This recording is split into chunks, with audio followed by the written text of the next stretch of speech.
Welcome everyone to another episode of Broken by Concept, episode 222. We've got Nathan and myself. I want to start off by riffing on the concept of the single player, I guess, methodology, which was discussed viewing the briefly. game as this is a single player game. Treating League as if it's a single player game. This is so open to interpretation from individual to individual, I think. So let's explore. I want to explore this idea. So it was mentioned to me in my conversation with LS last week, and there was a bit of discussion in my Discord about this topic, and people wanted to hear us riff on this. So I want to kind of read out one of the community noodles, comments here. So it said, "Hey Curtis, I finally got around to watching the debate with LS, and I'm curious about your thoughts in regards to League not being a single player game, especially for lower bracket junglers.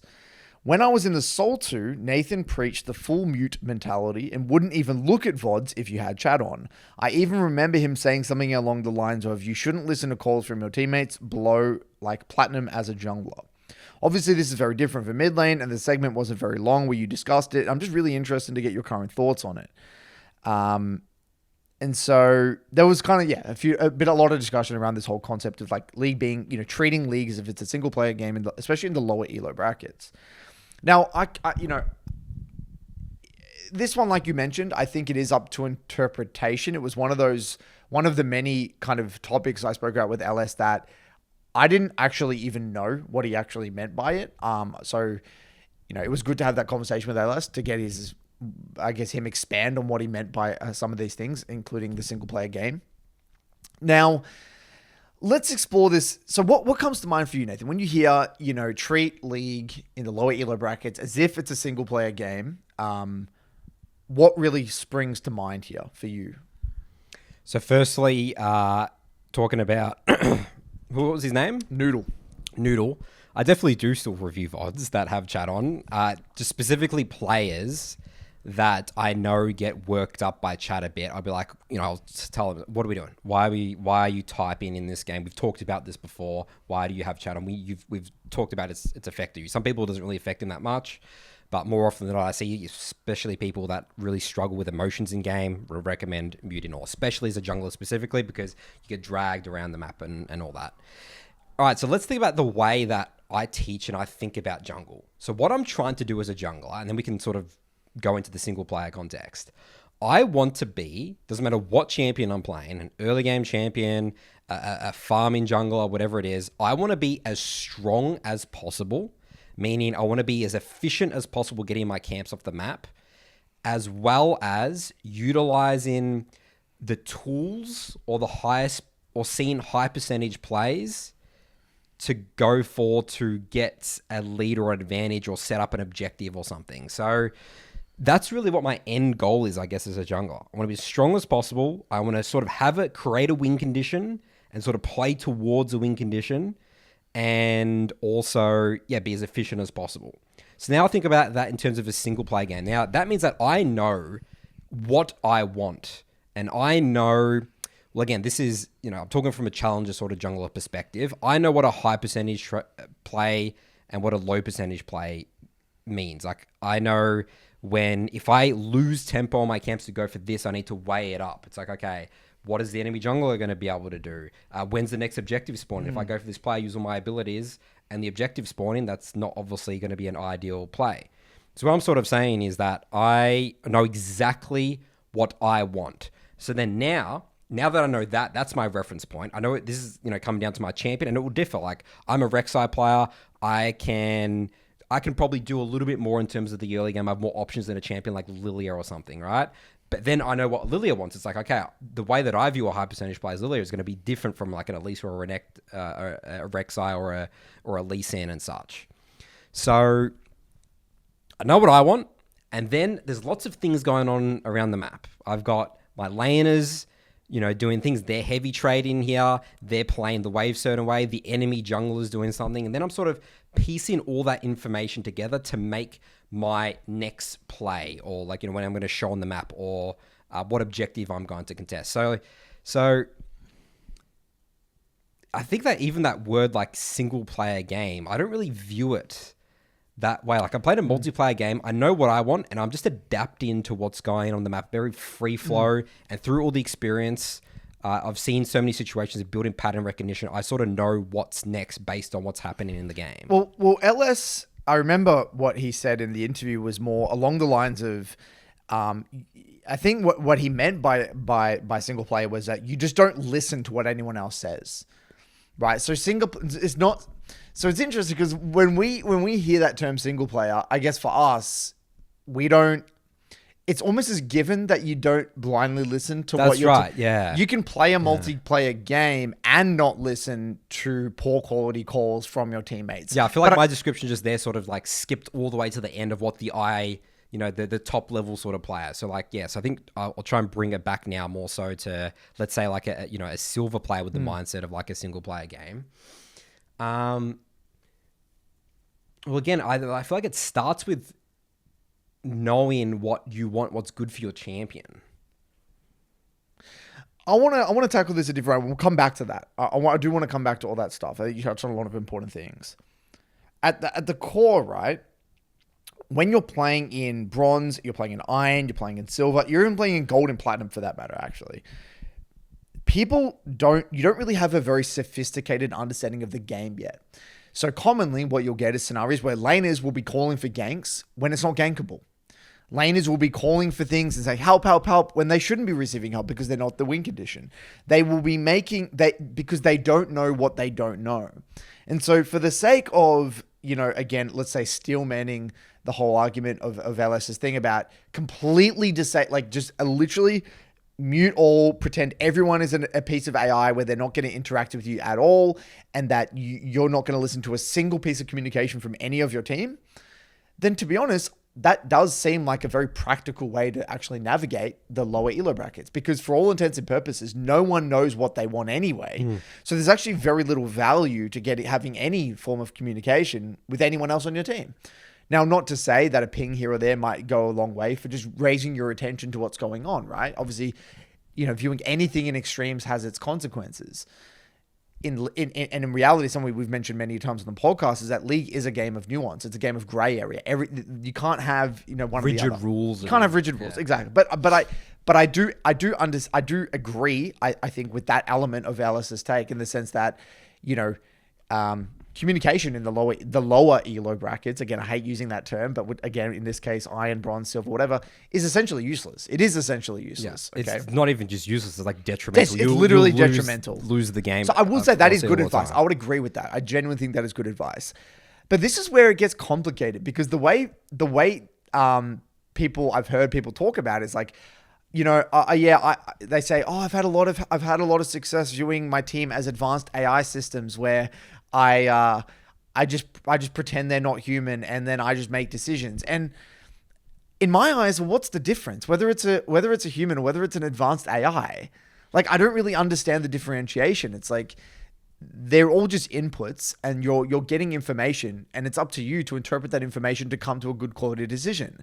And this is my whole the reason my critique with the single player, I guess, label, or I guess you could call it, or jargon, whatever you want to call it, rhetoric, whatever, is because it kind of assumes that there are going to be like random events, and nothing in League is necessarily random. You know what I mean? Like everything happens for a reason. And so as a jungler, right, the skill that you need to develop, correct me if I'm wrong, is the ability to be able to look at a lane and be like, this is either gankable or it's not gankable.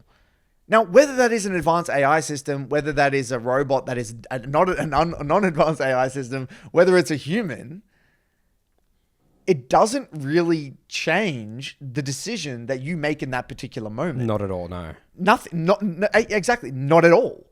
So the only benefit of viewing the game like a single player game is the fact that you don't listen to pings from your teammates. But you could also circumvent that by just muting all. And then they are humans, but you just mute all. So you can completely remove all of the confusion and all of the whatever that is, and just mute all. And then therefore, then you don't get the misconstruing of what it means. Because I actually, from even myself, I was struggling to understand what LS meant at that time. Now, again, I agree with his final point of what he means by the single player thing. I'm aligned with him. I just don't agree with the communication, the actual jargon he's using to get across that particular point. Yeah. So two things there. Yeah. So Noodle talking about, he mentioned that you shouldn't listen to you should remove communication pings like platinum and below for a jungler. I would even say in high elo, my calls and the plays that I make, like 80% of it is my decision, my information read in. Like I'm talking about challenger level games on our server at least. And maybe 10% of the time someone pings something like, yeah, he's right. Like I missed that. My mental stack was overwhelmed. Like I should hover this guy on the sideline in this moment. It sort of has to be that way for a jungler because you just lose too much time and tempo. Like if you're slow to plays, it's just too late. Like especially in the speed of a high elo game. So you're saying if you're relying on pings from other people, you're probably missed the play anyway. Exactly right. Yeah. It's too slow. Or it's just going to be hyper inefficient. You're going to skip so many camps for it, right? You know what I've realized, one of the skills as a jungler that, I'm just going to, again, I could be wrong. You need to have incredibly good bullshit detection. Like you need to be able to listen to it. Like you're going to get all this information, right? So let's say, I'm just going to use it again, a bit of a theoretical situation here, but let's say you get 10 pings, okay? Across let's say across a 2-minute period, there's 10 different pings. And we're saying these pings are coming from everywhere. Some from top, some from mid, some from bot, everywhere. Some of them are going to be completely garbage. They're going to be literally polar opposite of what you should do. Some of them are going to be like, maybe that can work, but it's like average. And then some of them are going to be really high quality and like actual good information, or like, you were aligned with that laner and you're exactly thinking the same thing. Your job as a jungler is to be able to like basically block the noise, find the signal.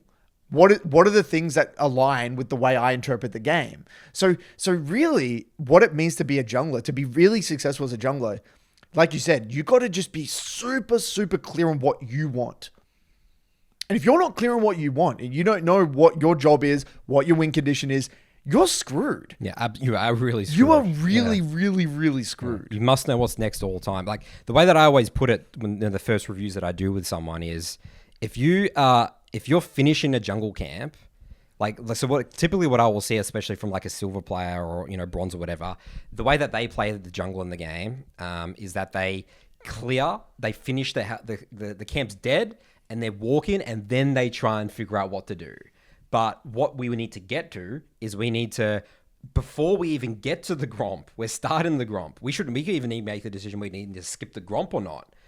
We know what's next. We know what we're doing. That's where we want to get to. Now, there's a lot that goes into that, but that's the way your brain needs to work as a jungler. Yeah. Otherwise, it's just going to be, too late. You're going to miss too many opportunities. And because you need to know after that Gromp, maybe you have to insta-recall and go to the other side of the map.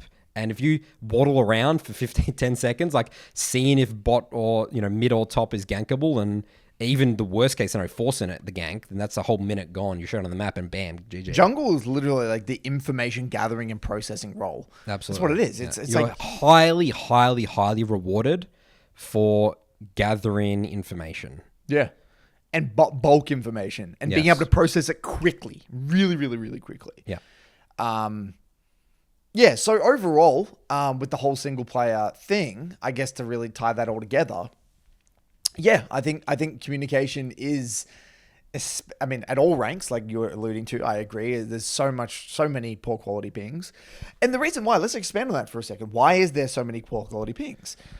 Well, I'm going to riff on something that I heard from Bwippo ages ago, is that when you are newer to the game, and I'm actually going to say, right up until probably the rank of like, for the most part, high diamond, even master, is that you don't really have a holistic view of the game of League. You're just thinking about me. Yeah, you're only looking at the game through a particular lens. Most people, like the overwhelming majority of people that get to a high rank or get through the ranks, they are doing it because through a particular lens, and they're rewarded for champion mastery. So it might be a Katarina player And they're getting very good at Katarina and really good at skirmishing and all these things. And sure, they might have a little bit of understanding of what champs do in fights, but in terms of the big picture of the game, they don't need to have a super sophisticated, holistic view of what does bot lane want, what does top lane want, what does my jungler want. They're only looking at the game through a very nuanced window. Yeah. And what Bwippo said ages ago, he said there would be so much less toxicity in League of Legends if people actually took the time to learn multiple roles and would view the game through many different lenses. I got an example for you. Review today. Reviewing Master Yi player. He made a gank with Orianna mid. Bam, they got a kill with Orianna's ult. Master Yi now walks into the jungle, finds the Jarvan, and then he dies to the Jarvan and he spam pings his Orianna. Why did you not come help? Like, in even type, like what's going on? And I said, the Orianna, I love her discipline here. She ignored because she knows that, she has no flashes Orianna, no ults. She fixed her wave, pushed her wave in, and was looking for a reset. I was so happy with the Orianna there in that situation. I'm like, good on that Orianna. And then Orianna's getting gaslit. Yes, exactly right. And then that Orianna's thinking, oh God, like now my jungler's upset. And they're going to play worse. Yes. And now the Orianna's going to play worse, and they're going to be more inclined to compensate in the future and make worse quality decisions. So as a jungler in that situation, you're essentially making everyone play worse. Exactly right. In that game. You're now, instead of Orianna thinking maybe about the matchup, the summoner spells and stuff, now she's thinking, my jungler is my jungler just going to feed now? Yeah. Is he going to, like those thoughts? That's a fear. Yeah, it's a fear of laners. Fear will go into their mind right there. Yep. And reviewing with this guy, he realized that it was in the wrong in the review, but it just going to show in the moment, it's just it's not big picture, not holistic view of the game. Yeah. Put yourself in the shoes of Orianna. It's exactly what Orianna should do in that situation every time. I couldn't care less about trying to kill a Jarvan that can just EQ over the wall. It's not high percentage for the Orianna. High percentage. Yeah, and this is why as you get higher, you do need to slowly develop that. So, and this time back to the communication, everyone's giving you information usually through what they want individually. They're not thinking about, okay, what you want. And also, it's not about what you want in that moment, but also how that ties into the big picture of the game of what we should want. What 5 people in the enemy team want, and also 4 people in the team. And there's levels to that. Obviously, there's many, many, many levels to that. But I will only ping for assistance as a mid laner. Like, say, if I really, like, I know it's important. Like, it's like, I really need help here. Yeah. Because I know that if I don't get help here, like, I have a criteria. If I will very, very rarely ping for assistance unless, like, I need this.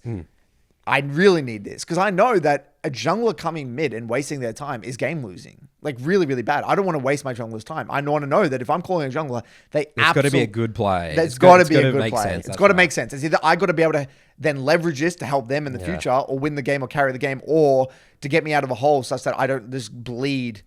And that's another topic, Curtis. Laners have no idea the impact of a jungler showing on the map. Like, people just think a jungler can show and like go gank your lane and it's all good. Like, the way that I always put it is that if I'm playing against you as a jungler and you're showing on the map for a play that's terrible, I have so many options on you. It's just the game.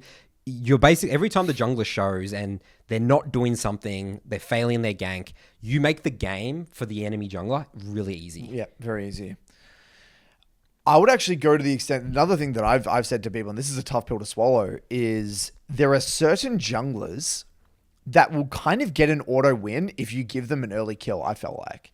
So for example, we can agree upon champions like Lilia, Shyvana, a lot of these kind of scaling junglers that just have terrible ganks, right? They're not meant to get early kills. If a Lilia or a Shyvana, if you gift them a kill, say you're playing really, really aggressive as a laner, and a Shyvana comes through and picks up first blood, holy shit. Yeah, that's an amazing. If you're a jungler playing one of those farming junglers, you get a full clear off uninterrupted. And a kill. GG. You're in such a good position. Like, your win rate would be very high, percentage high that game. I feel that as a laner. I feel like if I die to a jungler, if I know I die to if I die to a Kha'Zix, I die to a Lily, my games implode. I feel like I would love to see the stats there. I need to do some research. If I die to a jungler, scaling jungler in the early game, my likelihood of winning that game would be so low. I feel it. I feel like the game's just over. It isn't over, but it feels really, really hard to win. And I will say, a lot of the time I had to review one of my games yesterday, and I died to a Lilia gank. And I remember in that game, in that one moment, I'm like, yeah, I've probably lost this game now. Now, I tried. I did what I could, but the game was fucked. the game was fucked because literally I did a full clear, reset, boom, kill mid. It was like the most efficient gank possible. And people shouldn't be confused if they're losing games and when dying to these junglers. It's okay if a Jarvan EQ flashes on you and kills you. Well, that's a different story because they're designed to do that. They're not going to be able to like. It's harder for a Jarvan to kind of snowball in a way, right? Exactly right. Way yeah, harder. It's more up to them execution to close out the game rather than those farming junglers. They're just so carries strong. Itself. Yeah, exactly right. I want to go. So back to we were talking about League jungle really rewards you for being, information gathering. Now people might be saying, well, Nathan, I got to Diamond 4 playing locked camera, AFK farming my camps. Yeah. Now that is true. That exists. What's happening with that player is that they're, so hyper efficient. They're mechanically winning fights really well. You can win the game that way, but it only gets you up to a cap. And I find more often than not, the amount of you're basically not playing jungle. You're not playing jungle. You have like those students that I work with. They go usually back a lot when they start playing. When they start playing jungle properly. Yeah, this is the really, really tough builders. It's so. What game is this? What world is this? Is this like a thing? Like I'm sure there are other examples where like maybe in martial arts or something where like you're doing something horribly inefficient, but because like you're just maybe so good at this one particular thing that you can get you so far, but then you hit like a barrier and then you're screwed. Like a jungler, I see all the time. You'll see like people who main like Gwen jungle and stuff like that. They're not really playing jungle, and everyone in the game knows it. All the laners know it. It's like, well, I don't have a jungler. They're not playing the game the way it was meant, the jungle role, and the reason we know that for a fact is because that style doesn't translate to competitive at all. And in order to actually push to challenger, you really got to understand lanes. You got to understand how to play through lanes. And I'll also say, like, I would think that style, it just wouldn't work also in the Eastern servers as well, by the way. I feel like it would only really be possible in the Western servers. I can't say that for a fact, but my hypothesis that it wouldn't be possible in the Eastern servers because you have to play through lanes. Yes. Now the advanced AI thing, this is the other way of that terminology of viewing advanced AI. I feel like it's like I'm talking more about the psychological aspect. Yeah, the psychology is fascinating because I'm scared with this term, and like this is how I interpret. Some people interpret this idea of single player and my team's advanced AI is that. The moment I say that, I feel like I'm like a superior, like God complex. Like I am ruining games all the time. Like I am the AI. All of us look like AI in games. So why am I the special human? And then I have 4 advanced AI, rather than thinking about it's like, okay, I'm making mistakes. I'm human. I got 4 people. They're making mistakes. I don't really want to listen to their calls. I want to do my thing. I want to learn the game my way. But we're all just in this together in the same rank and just making mistakes. And we're all just trying to learn and improve. It's psychologically healthier. I think it's way healthier. To just be like, okay, we're all incompetent individuals. Maybe I'm a little less incompetent because I'm getting coaching from this person or something like that. It's like, or at least I'm consciously incompetent or something like that. I wouldn't even view it that way, dude. I think it's still, that's elitist thinking I'm just better than my team. You don't know. Then, yeah, true. You don't know. I'm just trying my best, dude. Trying your best, yeah. And the outcome of the game is, and then let's review and let's get into the details and let's figure it out. Yeah. That's why I don't like that. I think that it's like this superiority complex and no one is above League, like you have to play the game the way it is happening in that moment. Like just because you're not the bot doesn't mean that I'm as a jungler, I miss this counter gank opportunity because I don't trust my laner to carry the game where I could just get a double kill. It reminds me of there's this common thing that I've seen in that I've seen before where it's like, that you get those people that they work on like their spirituality and they feel as though like they're above everyone because they're the ones that are like enlightened. I've done the work on myself. I'm enlightened. And the act of looking down on other people because they're not enlightened is the antithesis of being enlightened. You know what I mean? Like if you were that enlightened, if you were this enlightened individual that is, solved their spiritual health and is, blah, blah, blah, you wouldn't have that mindset of being like, judging other people because they're not enlightened. You know what I mean? And I feel like that's the exact same premise when it comes to, when it comes to League. It's like people are so biased. They're looking at it always through the lens. Like I'm the one that knows what they're doing. no one else knows what they're doing. Therefore, yeah, I'm up here, they're down here, and I deserve to win. I'm the one that gets the bad teammates. There is that failure to recognize that you are the bad teammate in a lot of games, but you're just unaware of it. And that's freeing, though. Once you realize you are the bad teammate. Oh, it's so freeing. It's so freeing. It's like, holy shit, there's all this weight just lifted off your shoulders. It's like, I understand why I'm ruining the game here. This is why the game's difficult. This is what I could improve on. I guess the way you should talk about it more so is that I know what to do. It's like, I have an idea, I think, because you don't want to go to the extreme where you're thinking, I just have no idea what I'm doing. I'm just going to question everything that I do. I want you to be confident. Try, test, learn. Try, test, learn, and just I'm not going to listen to these things here. I think that this is the way to go, and don't view it from like an egotistical view. Think of it as like, I'm just going to live and die on my decision here, and it could be a good outcome or sort of a bad outcome, rather than thinking I always know what's right, because unless you're rank 1 or that's one of the top players, like even then you can it's always something to learn. It's always something to learn about the game. It's like infinite with League, but also as well, it's like in a game as well, it's hard to be objective. Like you miss things. You can it's like the Marseille example. He knew it was bad in the review, but in the game you can really lose the plot sometimes. Yeah, I think this is a really beautiful segue, Nathan, into this Twitter account that I got sent from someone. So someone in my DM sent me this. He said, can you please take a look at this Twitter account? I found it. I thought it was quite concerning, and I want you to maybe just do a bit of a dissecting on this one. So we'll put it up here on the screen. It's a Twitter account called Hell of LOL, and his bio is a documentary about the bad state of League of Legends. His location is Riot, by the way. He has 11 followers and 20 followers. How did this... I've no idea how this guy found him. So essentially what he's done is he's documenting. It goes back for... he's tagging people. He tags Tencent Games. Yeah, Who's he tag?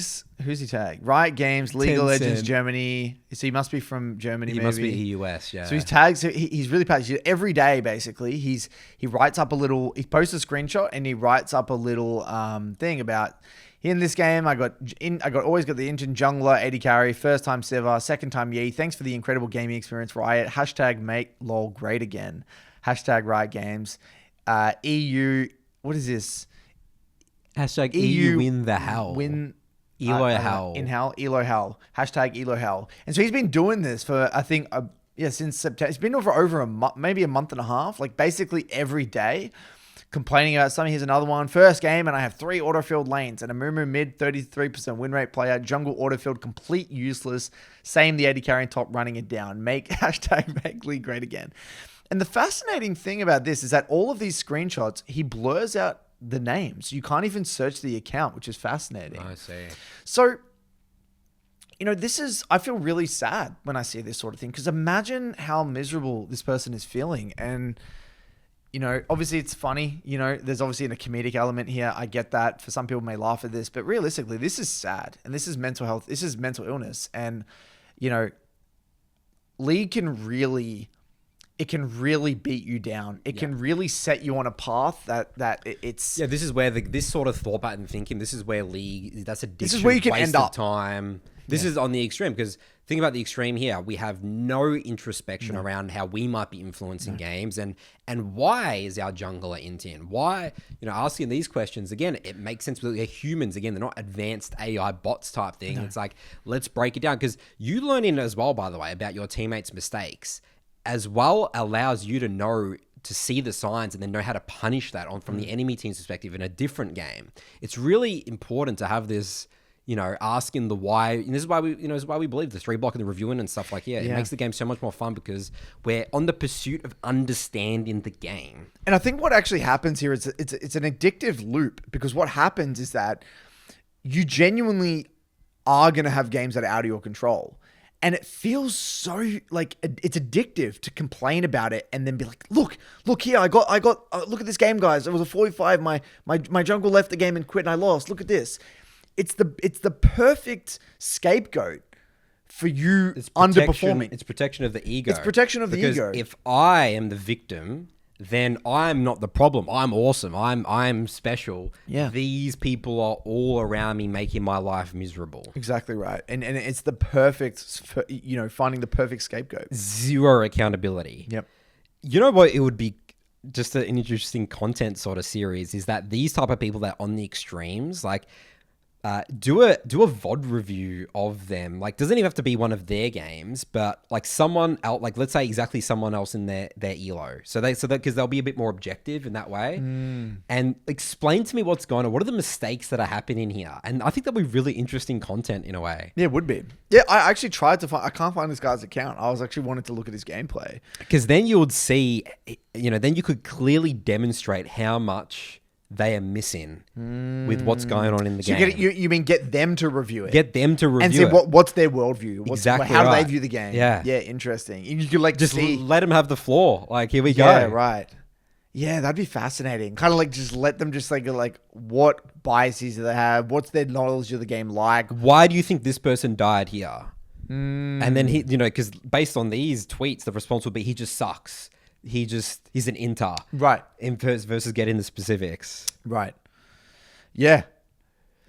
Yeah.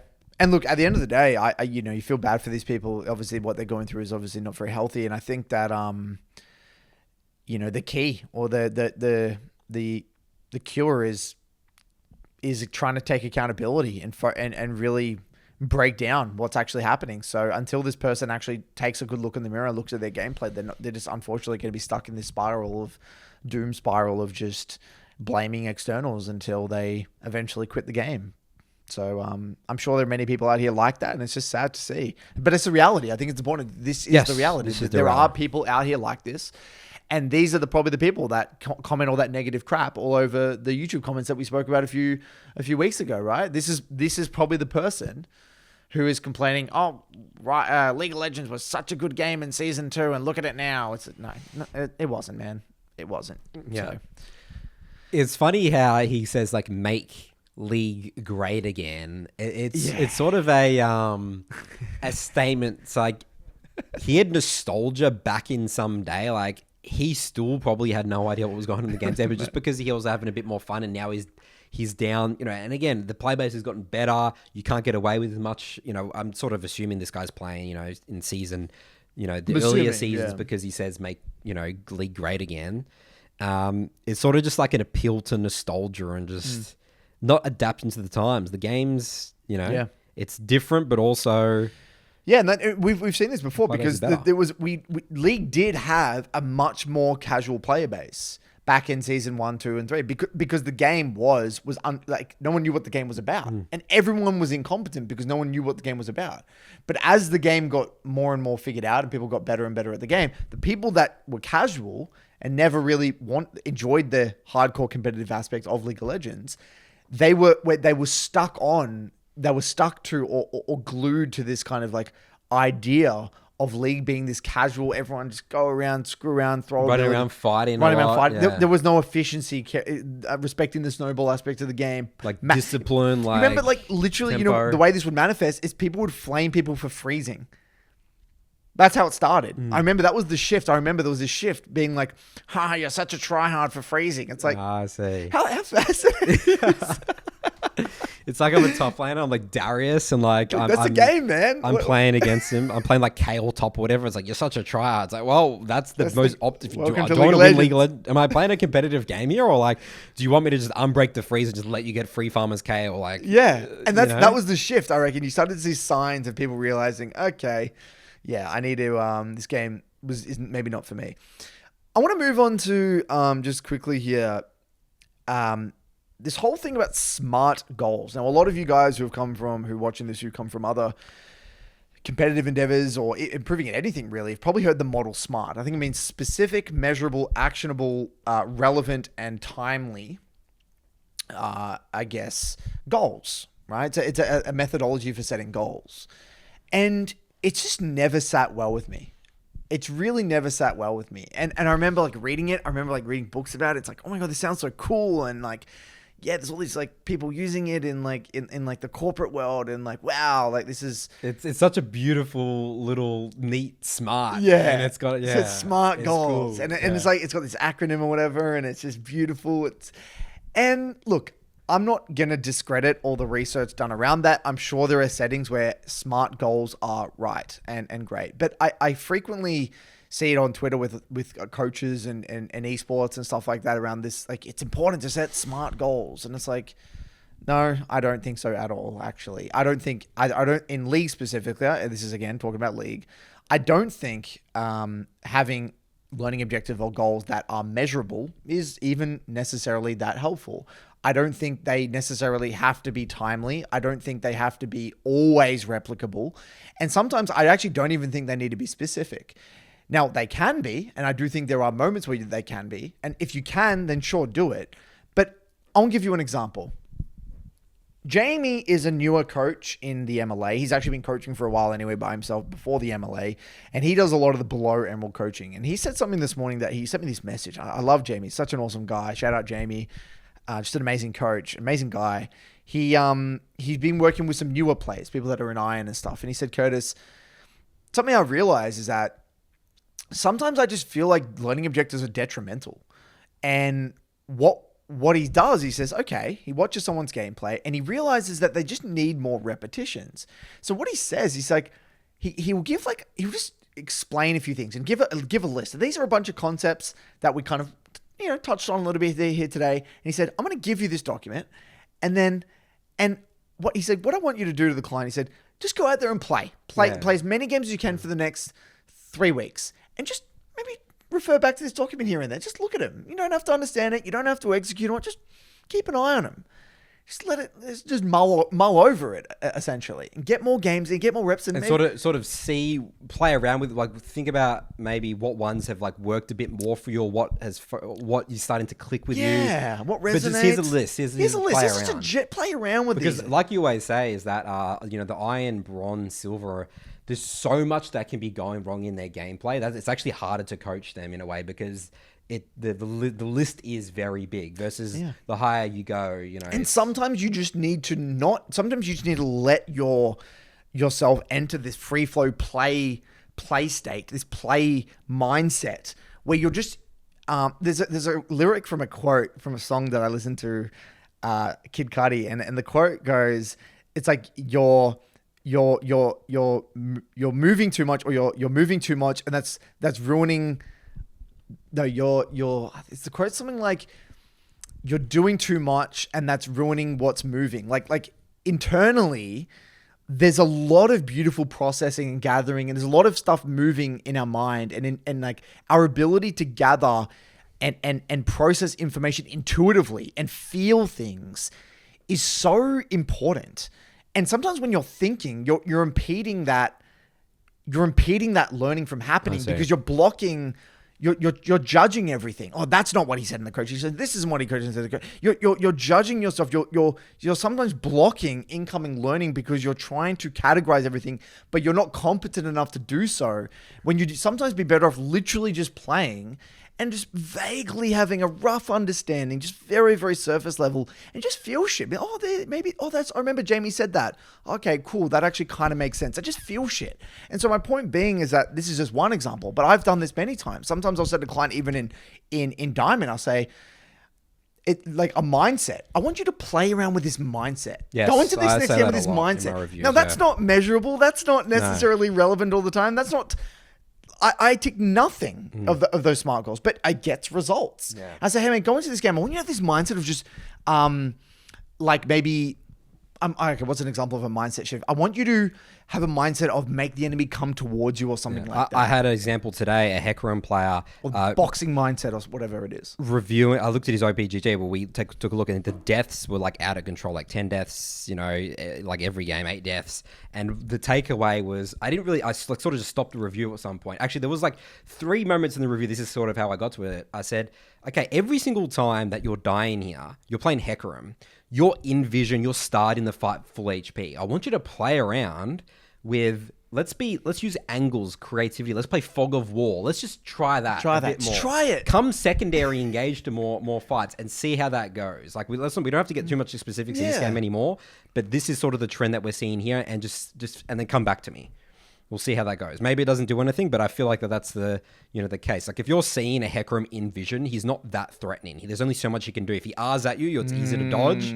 If he runs at you with E, well, he has no E. He's just dead. A Hecarim is scariest when he's, you've used all your abilities and then he's coming from a flank or then he's coming up with E. So that's an example there. And did it work? We did the review today, so he's yeah. And so frequently I will give objectives that have worked very, very well for clients. And they're not measurable. They're not overly specific, and sometimes they may not even be applicable every single game. So my point is that yes, there are time and places for this, but it's one of those things that it's like this black and white way of viewing learning in League of Legends, which I just can't stand. Well, it's so we're all about process, structure, and getting into the details, specifics, and that works really well, right? It does work. But you have to also remember as well, like this exists where, there's a lot of challenger players that have had zero process structure. They purely built intuition over time. So that works as well. So what we want to do, we want to sort of combine. We want to take the best of both of them. Exactly right. Let's take the best of a structured approach and the best of these intuitive players. And how do we find that's exactly what we've done basically. Intuitively, we've come from the intuitive style, working with hyper no process players. We've realized, okay, there's probably things there that are not right. But there's definitely things that they're doing right. 100%. They wouldn't be that. They wouldn't get that good otherwise. It would not be possible. Especially the amount of people that have gotten there. Exactly. So we're like, okay, let's take the things that are good from there, and let's take the things that are maybe not as sustainable and maybe the better aspects of a more structured approach, and then let's combine them to create this new worldview of learning in League of Legends. And there is an element of structure, the 3 blocks, whatever, but there is also a hell of a lot of just like respecting the feel and intuition and muscle memory and all these other less clear aspects of League of Legends. And this is why I love talking about League through the lens of sometimes, there's 2 sports. Let's say hobbies, let's say music. Kenny Werner talks a lot about like feeling music sometimes, or like, he's like, I want you to play this piece, but I want your mind to be here. And it's like, what is that? Like, what the fuck are we talking about here? But he's like, these are all weird, esoteric, mind matter things. And then you've also got sports like tennis, or even a lot of sports where sometimes the feet. Remember watched the Tom Brady, even Tom Brady. Remember we watched that documentary about Tom Brady, and he had that personal coach that was helping him refine his throwing. And he was on that pitch, and there's this old bloke. He's been like working with those people who are throwing all the time. And he's like, I want you to just do this a little bit more. Just move your body like this a little bit. And it was very weird. It was not like measurable. It wasn't even that specific. He's like, I just want you to try this a little bit. And we're like, what the hell? And he was like, Tom Brady was like, wow, that I could feel that. That felt really different. But it was like a small little thing, but it was also really like kind of vague, wasn't it? It was really vague. Yeah. So like you see it in all sports. You hear it with professional coaches in a lot of sports where they just give some really sometimes vague general advice, and it makes all the difference. So I think there's a time and place for that, and there is a time and place for smart. But I just hate this label. It's like all goals need to be smart. I just think that needs to be reined in a little bit, and there needs to be more of an appreciation for the feel aspect of and the uncomfortable nature of the messy learning journey of League of Legends. That's what it is. It's just not neat. It's just not neat. I always say it's like a plane crasher. It's a mess. And you have to embrace that. You have to embrace that. Absolutely. You want to get into some Skool? Yeah, let's do Skool community post here. So this one here comes from Connor. The title of this post is Accepting Where I'm At and Mental Stack. Things that we, 2 concepts where we really harp on this podcast. So let's hear what Connor has to say. It's been about 3.5 months since I've started my journey, and the way I've been improving has not all been how I expected. Going into this, I assumed that I already had the basics down, but I was just missing the details and little tricks, as well as the mechanics I had when I was younger to really start climbing. Oh boy, was I wrong. The two things that opened my eyes and really kicked off my growth are accepting where I'm at and my mental stack. Accepting where I'm at has allowed me to be more aware of my gameplay and be critical of my mistakes without being demeaning to myself. Being more aware of my mental stack has allowed me to be more focused and make smarter decisions during my games. These two things in combination have allowed me to become more aware of my habits and make positive changes to my playing. I've still got a long way to go, but climbing out of iron for the first time in years has got me so excited to keep pushing. Now, I chose this one, Curtis, because being aware of the mental stack, for people that don't know what the mental stack is, it's understanding that, especially, as you're starting the game, there's a lot of chaos happening, and it's sort of like, how much am I thinking about in this exact moment? What's my mental bandwidth? Bandwidth is what we like to say, and because you haven't really built the muscle memory, the intuition, it's overflowing. There's just too much. You literally can't process everything that's happening in the moment. Now, understanding the mental side, just understand it exists. This is again sort of like the vague thing, is so helpful for like iron, bronze, silver, gold players. Because when you review their games, Curtis, you see like fights, and this is where I see the clients that get no results, no improvements. Things are going on, and they have no intention, nothing. They're just planting themselves in the fight and throwing all their abilities. Now that means that obviously they're not using their brain at all. But sort of like when I say that, it's like they're just checked out. They're like, I just give up. I'm just gonna just hope. But if you're going into it knowing that I have a mental stack, it's like, okay, I'm gonna go into this fight, and I'm gonna be aware of Oriana's ult. And let's say that's the only thing you think about this fight. And you might still lose the fight, but at least you're starting to build that intuition over time. So I think that's really helpful concept, and where people get results is like, just think about something. Don't even care about the results. And then over time, we're going to start building that into muscle memory, intuition. Yeah, 100%. And I think without understanding this mental aspect, mental stack component, it's actually very demoralizing. Right? It is. Because you don't understand where the progress is going to come from. And people just give up. I think that people just check out. Like they go into a fight and bam, just it's hands off keyboard. This is why one of the things that I do in my coaching, I'll draw a line and I'll say, okay, let's talk about this one specific skill for a second. Let's say, in your case, let's say tracking your ability to play around Oriana ball in team fights, right? So I'll draw a line. I'll say, okay, on this side we have 0 and then we have 10. So this means that, okay, if you're 5 out of 10, that means 50% of the time you're going to be able to play around the Oriana ball properly. Okay, so at the moment I said your level of play, you're probably at 50%. I mean, 5 out of 10, give you a 5 out of 10. After reviewing it and having this experience and making sense of it, maybe you're 5.5, maybe you're 6 out of 10. Now that still means 4 times out of 10, 40% of the time, you're still going to get caught off by the Oriana ball.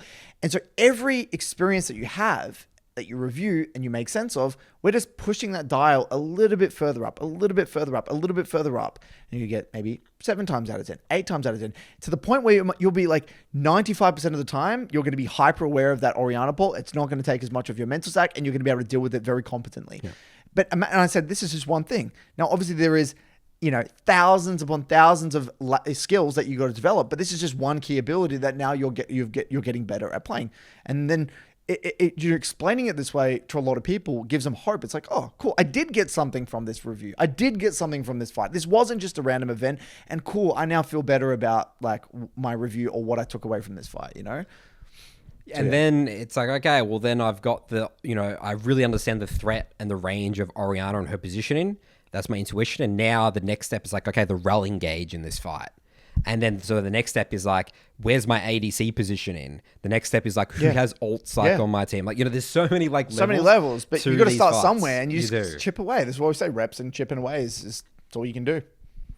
So I think that is just very, very helpful. Just just thinking about one thing, just slowly building the mental stack, and then, accepting where you're at, it's really, it's like weights lifted off your shoulder, rather than expecting that you should be this rank, or, it sounds like, he mentioned that he mechanics when he was younger. So I assume that maybe he was a bit higher rank in the past, but now he's just accepting, okay, iron, bronze, that's my current level of play.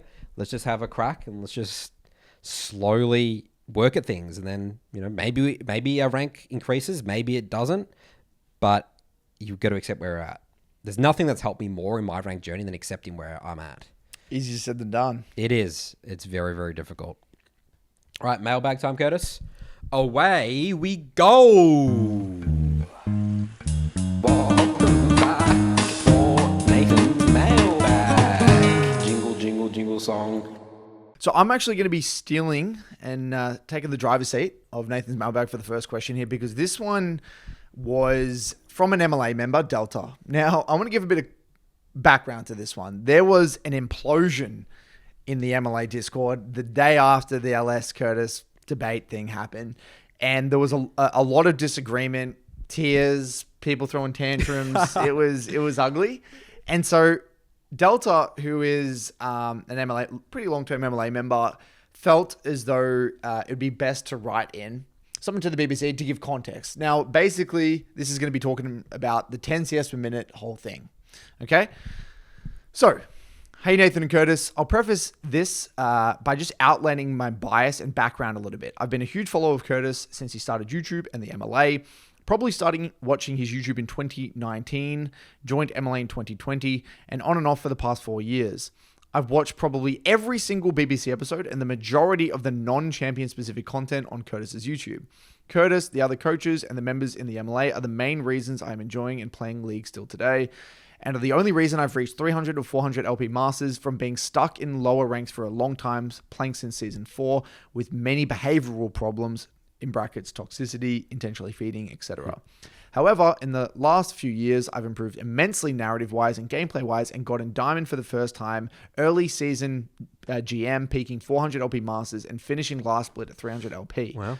For LS, I am not super familiar with his content in the recent years. A few years ago, I would watch some of his stuff, but due to his more elitist personality, it pushed me away from his content. Now, I found this discussion very fascinating. In my first attempt at this email, I wanted to explore some of the dynamics between LS and Curtis and the Annie discussion and 10 CS per minute, but the email is just too long. So I wanted to refocus on the 10 CS per minute concept itself. The only thing I'll say is briefly is this. I think that both sides had a respectful discussion with some irrelevant comments like silver to diamond in 3 months, etc., which indicates there is for sure a disconnect between LS and the average low elo player. I also think this was a great opportunity for Curtis to spread some of the lesser known / accepted concepts that he teaches in the MLA. I think he did a slight disservice to that by being so on the opposite side of the arguments. To me, they weren't super black and white, and that's what I want to explain below. And I felt as though it pushed some people away from his argument philosophy on the game. I think a bit of that stemmed from what Curtis talked about at the end, how LS regarded Curtis in previous content, etc., which I felt was an amazing display of self-reflection at the end. I think I tend to agree with Curtis on these topics in general, but I wanted to touch on some nuance and have more of a discussion on the idea of 10 CS per minute specifically. Now, I think there is a bit of nuance to this because one part of it is a tweet that is specific to some content creator trying to achieve X goal, and the other part of it was 10 CS per minute as advice in general. Now, this is referring to LS's tweet that he did to Ludwig, referring to 10 CS per minute. Now, in terms of the tweet, I think the advice LS gave is actually fine. Maybe not the best possible advice, but I don't think it is shit advice necessarily. In LS's tweet, he has 2 main points. He has some other points about champs and pink wards, etc., but I don't think they matter and it's just whatever. Play the game as a single player. The idea is to focus on your own decisions, not let other players' pings, etc., influence your game, and be accountable for your own decisions. I think this advice is fairly accepted as good advice, while maybe just not clear within the tweet itself, but it is also just a tweet, so it is harder to expand on that idea and explain that idea. So that's kind of something we spoke about today. We tend to agree about what Ellis was trying to get across with the single player mindset. We tend to agree. Now, focus on 10 CS per minute. Now, this tweet is for the perspective of a jungler, so I'm not super familiar with the concept of 10 CS per minute as a jungler. I assume this advice is because of his history coaching certain players and them finding success from this metric specifically, in brackets, 10 CS per minute equals full clearing junglers. In terms of anecdotal evidence, which probably is irrelevant, I have seen a lot of people in the lower ranks climb by just full clearing and being strong later on and team fighting well. Even for myself, I was struggling on Nocturne on my brief jungle stint, but when I only started to full clear and gank on level 6, my level 6 timers, after I full cleared, I found more success. But I did hit a wall eventually, where I had to start being more specific and miss less opportunities. Now for this tweet, the goal is to get platinum. Does only full clearing get you to platinum, gold, or silver? I don't know. Is it the best advice in terms of learning the role? I would say probably not, as full clearing all the time is likely not very optimal, so most junglers will hit a cap. The idea seems to be on the premise of trying to get 10 CS per minute, in brackets perma full clearing, to only get to that specific goal, not the idea of learning the game holistically. For jungle, I can see there being a world where focusing on 10 CS per minute could actually be an effective way to climb at the lower ranks, but then to their own personal limit. Now, I'm not hard set on this, it's more of a discussion for Nathan, but definitely can be detrimental to learning over the long run. Now before we move on, let's maybe talk about that for a little bit. So we kind of mentioned about how being efficient, you were mentioning at the very start, being efficient with your camps and actually just really being on point, make sure you're on raptors on spawn and just clearing your camps is a very important aspect of climbing in the lower elo, all ranks for that matter. But Absolutely. It's a really good baseline thing to do. If anything, if you want to go to, when you're starting jungle, you should actually probably go to the extreme of doing that and missing so many opportunities to just know what it feels like to get to your camps on spawn. Yeah. So I don't disagree with that. And I think that the whole idea of being efficient. By the way, that doesn't lead you to 10 CS per minute, by the way. That's sort of just like the start. There's a lot more that goes. There's a lot more to get 10 CS per minute. But yes, I would agree that it's like, I think LS's point here was one of the, again, this is where me and LS differ in the sense that he tends to like to use these kind of, I guess, what would you call them? Like just certain types of rhetoric or analogies or whatever not even analogies, just like rough frameworks to get the client to think in a particular way. And he feels as though it's up to think big. To think big, and then it's up to the person to interpret, break down, and figure out how to get there. Yeah. So I think what LS, he made clear what he was trying to get across is that, being efficient, clearing your camps, and not listening to pings was essentially what he meant by single player game, 10 CS per minute. And so, yeah, I don't disagree with that aspect of being efficient. Now, what's most interesting to me is that 10 CS per minute as a concept itself, regardless of what LS said about it, that's what he said, what's interesting. Now, I think we can all agree that 10 CS per minute is not a perfect metric of performance in isolation. However, I think it can be a tool used to help certain players. I think LS's purpose of the concept is to give players who are not paying for coaches a tool that they can use to improve at a wide range of skills in League. So what goes into 10 CS per minute? Well, this is a non-exclusive list. Trading, recall timers, not dying to ganks, lane assignments, mid-game splitting, grouping, etc. Now, specific to low elo players, some of those won't be as important to others, of course, as relative to others, of course. And I tend to agree that the metrics work better for high elo players or players that have very high levels of critical thinking. I think that is probably the 2% that LS refers to. So how does this concept work in practice? Well, to me, it's a tool of reference. I don't think it's the most realistic tool of reference. For example, maybe 8 CS per minute or 9 CS per minute would have been more accurate. But for marketing/appeal sake, 10 CS per minute makes the most sense. To me, the idea isn't that you're trying to get 10 CS per minute every single game by the end of the game. It is to use it as a reference to find areas where you drop below this metric, meaning you miss farm, figuring out why. Now, the answer isn't going to always be that I made a mistake here, and sometimes you'll look at that metric and you'll fall below it. You go back and you review, notice you went for a dragon or a skirmish, etc., which is acceptable. So you move on and look at the other points where you fell below the metric, maybe in the mid game. So it would look something like this as an example. At 6 minutes, I was 55 CS, and then at 9 minutes, I'm only at 70. So I can now look at my VOD during this time period and identify why I missed the farm. From this point now, you've either identified a mistake you've made, now you can prove on it, or it means nothing because the reason you missed the farm is totally reasonable. To me, it is very similar to the idea of reviewing your deaths, just even more specific, which is a concept that is frequently recommended by Curtis. Now, before I outline about what I think about it holistically and in context to LS, I will also outline the disadvantages that also align with Curtis. The idea of always trying to hit 10 CS per minute is just not how you win games in isolation.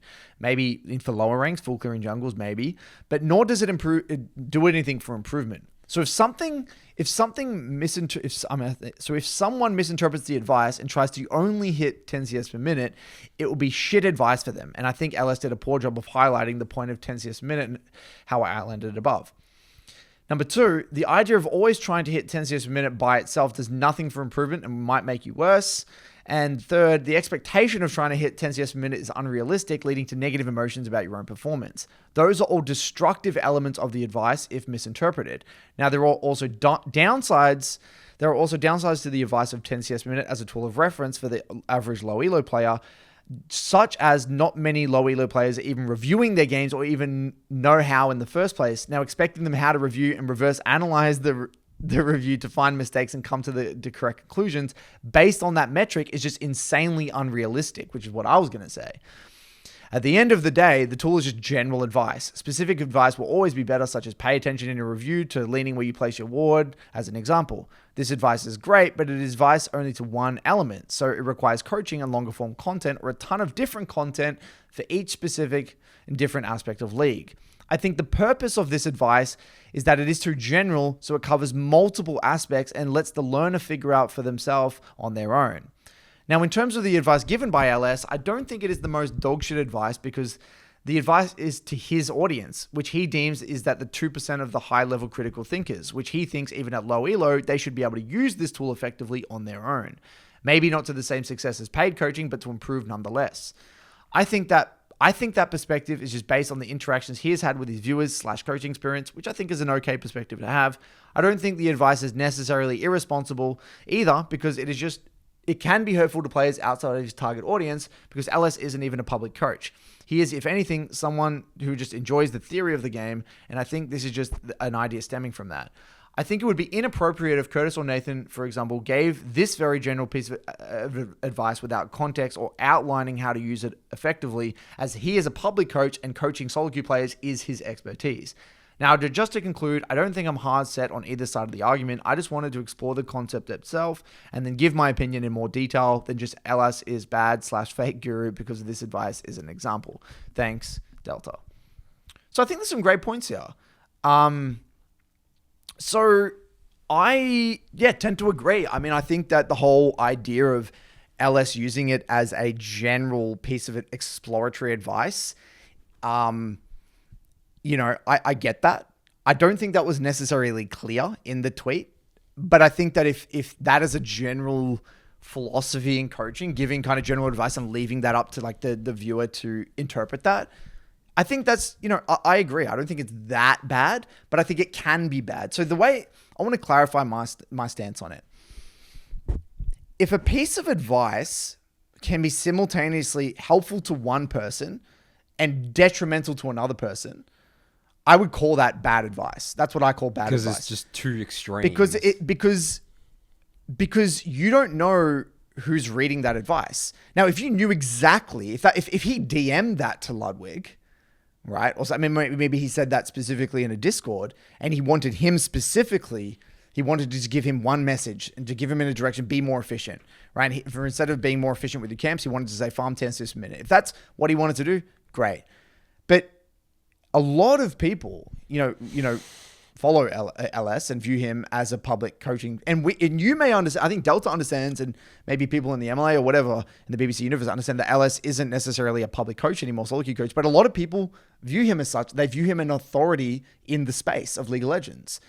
They view him as a very intelligent person when it comes to the game, right? So they're going to listen to what he says. So if they see, oh, Ludwig, I'm trying to get to platinum and here's this advice. If that advice could simultaneously tarnish one person's view of the game and be massively misinterpreted by one group of people and then help the 2% of people or help a minority set of people, well, would you say net, is that good or bad advice?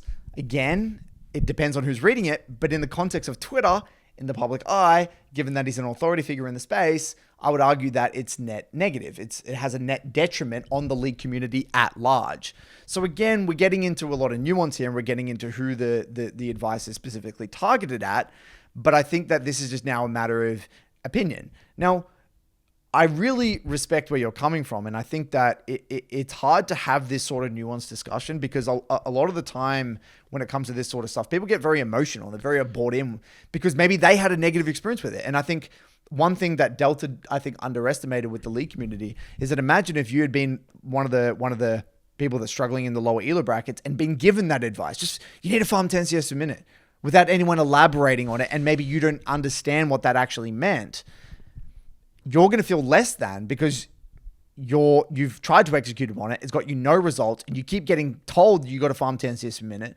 And it's led you down this path of maybe in some cases even getting worse at the game. So when you see people defending this idea of 10 CS a minute, again, I'm not defending them or you or anyone. I'm just saying objectively, you can understand why people would inherently be very emotional about this specific piece of advice. So I guess to summarize it all together, I see where you're coming from. And I think the actual underlying thing that LS is trying to get across is good. Be efficient. Don't listen to too many calls. Make sure you're clearing your camps on spawn. And that is an effective way to get results. And I think you've already kind of spoke about that at the very beginning of the episode. That is a key pivotal part of climbing as a jungler. I get that. And I will just reiterate my point that I said in the debate. Why not just say that? Why not just say, and again, the argument then is it doesn't have the marketing appeal. It doesn't have the, it's not sexy. It's not sexy. Yeah. It's like, it's sexier to say 10 CS a minute. It's a buzzword. It gets people excited. It gets people, and I see that as well. And I think that's where differences in opinions really come into play. In terms of, personalities and coaching styles, etc. So I feel you. I think you've got a lot of beautiful, reasonable points. I like it. It's funny, this whole 10 CS per minute thing, Curtis, as a jungler, it's so out of the realm of like my day-to-day life. Because if you're getting 10 CS per minute, you have to be playing a certain type of champion in the jungle, and you have to play basically a perfect game. So that's what I'm saying. You could be gaslighting certain. Imagine there's a bronze jungler playing, I don't know. Let's say they're playing Xin Zhao or something. Farm 10 CS per minute. It's just it's not possible. It's not possible. It's not possible. Even for a diamond play, you wouldn't even want it. It's not even optimal, even for a challenger. So yes, I get it. And I think I've said everything that needs to be said. I think this email gets across your point. I hear you, and but I think that should nail that conversation. Let's just put a nail in the coffin. I think that one's done. Let it rest. Let it rest for good. All right. Yeah. I love the passion about the community around this whole 10 CS minute thing, by the way. It's, again, it gets people thinking about the game, in a certain way. Even, their sense is like, what's your philosophy on the game? What has gotten you results? How are you going to review your games differently now, given that, 10 CS per minute is on the mind? Yeah. All right, our next question here comes from Cameron. The title of this email is Picking Up Another Game/Hobby, Fears and Toolkit, Thoughts and Possible Suggestion. Ahoy, Nathan and Curtis. Cameron here from OS. Fair warning, this is a long email, has 2 separate topics. Feel free to use one or the other or neither, up to you. First topic of thought is the concept and fear of picking up another game. For context, I currently play 1 3-block per day as the first thing I do when I wake up. This suits my lifestyle well and it's working perfectly. The problem comes on 2 days. Most days I'm busy for the rest of the day from the end of my block till bed. However, 2 days of the week I find myself having downtime, even with my hobby of golf taken care of and exercise as well. On these 2 days, I find myself having downtime to the point where I could potentially play around another 3-block. Not a huge fan of this idea, or as another thought, pick up another game to play sparingly on these days. The fear comes in with how I, as a gamer, my whole life consumes games. Generally, when I pick up something I really enjoy, it will occupy my brain in moments of stillness. The fear comes in that at present, a lot of this brain time is spent on League, reflecting on my 3-block of that day or listening to BBC going over old episodes. I find this time to generally be extremely positive with what feels like a lot of growth. So my question is, what are your thoughts of picking up another game or potentially feel downtime? Do you think this fear holds merit?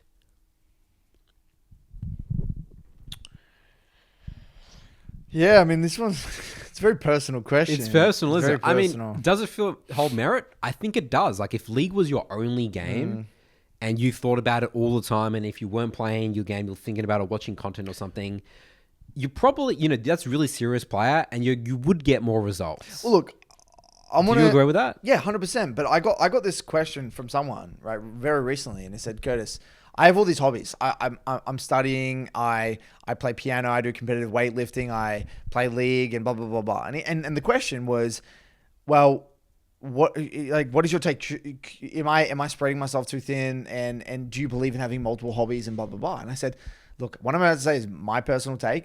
Don't take this for Bible, but I said, look, realistically, if you actually want to go from good to great or great to amazing in anything, it requires a lot of time.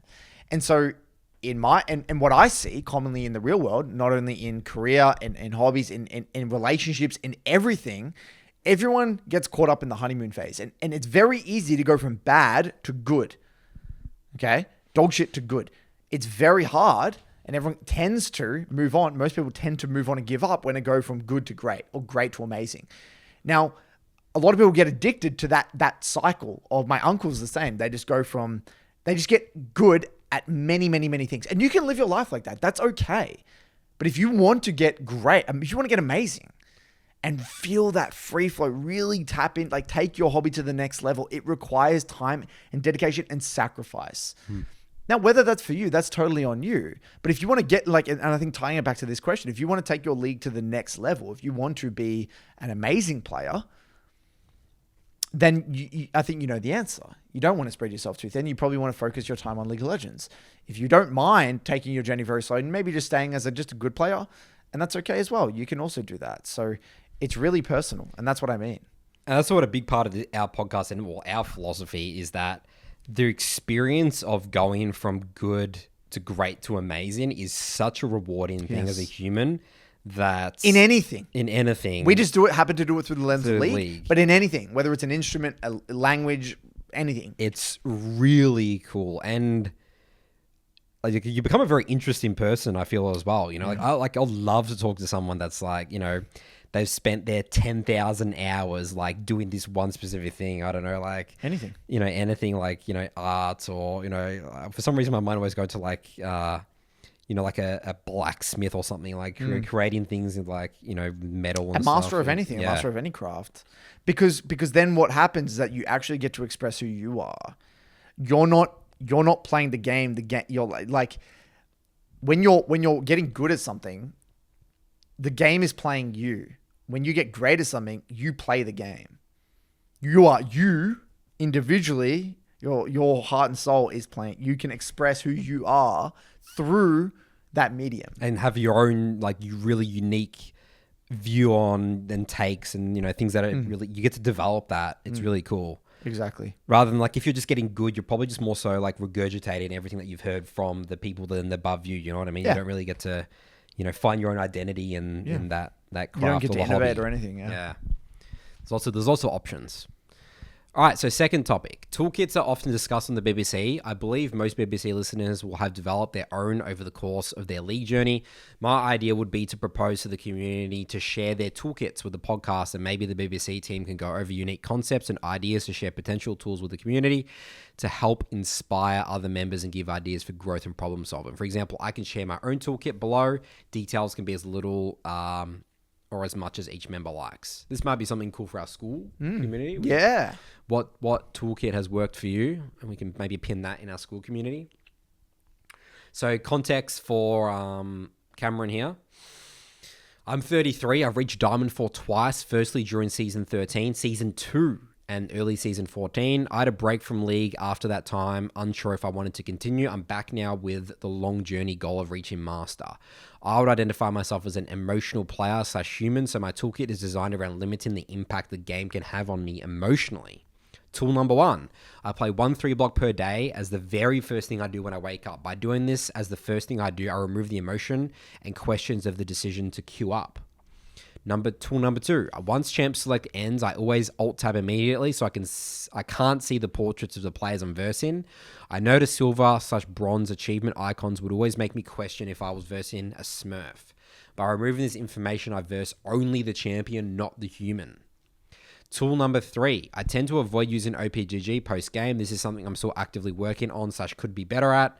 Tool number 4, when reviewing, I tend to review my initial lane phase and up until when the game either became hard if lost or felt over if winning. And any confusing events, anything past that I tend to leave alone. I also have the mindset of don't try to win / solve every game, realizing that some games are just outside of my current level of skill to win, moving on with a clear mind. And last one, tool number 5, a recent addition. The mindset of the difficult part of this new journey is the realization that the hard part is staying the course, keeping the sanity, realizing there will be hard days and easy days, but I'll reach this goal at some point. Don't know when, but will if I just stay the course. Hope either of these topics was thought-provoking. Love your work. Watched every episode multiple times. Keep it up. Let's all get inspired. Cameron. I love that. That's a great tool. It's really, really practical. Fantastic practical Really, tools. really good. If I was to choose a favorite one, I love the tool for reviewing. He said, don't try to solve every game. I think this is a really important skill, especially people in our programs as well, especially people that have been in a while and reviewing. You've got to figure out the games that just aren't really worth much attention. I played a couple of games this week where I really didn't review it. There's just unfortunate circumstances. Yep. I think my idea was right, but it is what it is. Just let's don't just move overread. on. It's just a really important. And that ties beautifully into the 5th tool, right? About how understanding that you just got to, the hard part about climbing league is keeping your sanity and staying the course, right? And they go hand in hand, right? If you're overreaching in those tough games, you're not going to be able to keep your sanity. It's going to be very, very difficult to keep your sanity. So yeah, I love it. Really, really practical tools, man. Amazing stuff. And let us know in the YouTube comments or Spotify comments what tools or Skool. We'll make the post on Skool about the tools that have helped you. But I mean, you could definitely tell Cameron has watched a lot of this podcast because these are a lot of the really practical toolkits that I would love for a lot of people. You said that you're a really emotional human, but implementing this on anyone, just like even if you're really pragmatic and you're not that emotional, will go a long way. So yeah, think about your toolkit. Develop that, the outsider game, dealing with stage 4 issues, improving at your champion, stay in the course. Fantastic. Love it. All right, that's it for this episode then today. Good work, guys. Let's keep on improving. Process 3 block reviewing. See you guys next week.